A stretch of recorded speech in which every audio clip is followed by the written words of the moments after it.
বন্ধ করতে হবে। আমরা এখন একটি বিক্ষোভ মিছিল করব এবং এই মিছিল হবে শান্তিপূর্ণ।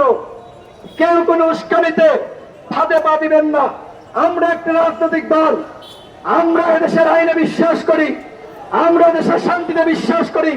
সুতরাং আমাদের যে নির্দেশনা, আমরা যেদিকে যাব আমাদেরকে ভালো করবেন। অনেকে মিছিলের মধ্যে ঢুকে নানান ধরনের চক্রান্ত করতে পারে। আপনার ডাইনে বায়ে সামনে পিছনে খেয়াল রাখবেন।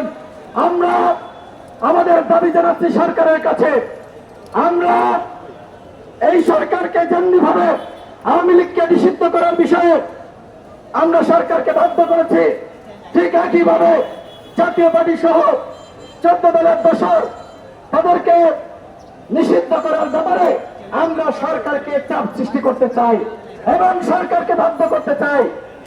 সুতরাং আপনারা শান্তিপূর্ণ থাকবেন। আমরা আমাদের বিক্ষোভ মিছিল নিয়ে এখন পল্টনের দিকে যাব। কেউ কোন উস্কানিতে ফাঁদে পা দিবেন না। আমরা এদেশের আইনের শাসনে বিশ্বাস করি, এদেশের গণতান্ত্রিক আন্দোলনে বিশ্বাস করি।